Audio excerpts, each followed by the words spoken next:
মহাজন, আমি একটা কথা বলবো। হ্যাঁ, কি হয়েছে গো? মহাজন, আজকে আমাকে একটু বিকেলে ছুটি দিতে হবে, আর 100 টাকা লাগবে। এ, তুই কি আমার সাথে ফাইজলামি চোদাস? তোর প্রতিদিনই সকাল সকাল ছুটি লাগে, 100 টাকা লাগে, একবার রাত 10টা যাবি, এর আগে তো যাওয়া হবে না। ফাইজলামি সব সময় না? মহাজন, আজকে আমাকে ছুটি দিতেই হবে, আমার খুব দরকার। এ, তোর দরকার হলে তুই আমার দোকান থেকে একবারে বাড়া যা। তোর কোনো ছুটি লাগবে না, টাকাও লাগবে না, ছোট লোকের বাচ্চা। ঠিক আছে মহাজন, আমার ছুটি লাগবে না।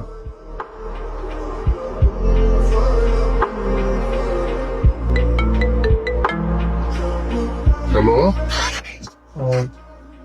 আচ্ছা ঠিক আছে, শোনা, আমি ওষুধ পাঠিয়ে দিচ্ছি। হ্যাঁ, ওই যে ডাবলুকে ওষুধ পাঠিয়ে দিচ্ছি, তুমি খেয়ে নিও। হ্যাঁ, আমার আসতে দেরি হবে। এই শোন, ওই মেডিকেল থেকে তোর ভাবির জন্য ওষুধ নিয়ে যা, বলা আছে তুই নিয়ে তোর ভাবির কাছে দিয়ে আয়। আচ্ছা মহাজন, আমি যাচ্ছি। এই চ্যাংরা দিয়ে মোবাইল চেয়ে গেছে।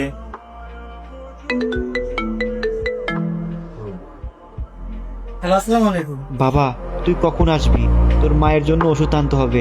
আজ কিন্তু ওষুধ খাওয়াতেই হবে। ডাবলু তো নাই, ও একটু বাইরে গেছে। ঠিক আছে, আমি পাঠিয়ে দিচ্ছি। মহাজন, ওষুধ আমি বাসায় দিয়ে আসছি। এই দাঁড়া, তোর এখন দোকানে ঢুকতে হবে না। এনে এখানে 1000 টাকা আছে, এই টাকা দিয়ে কিছু খাবার আর তোর বাবার জন্য ওষুধ কিনে নিয়ে বাসায় যা।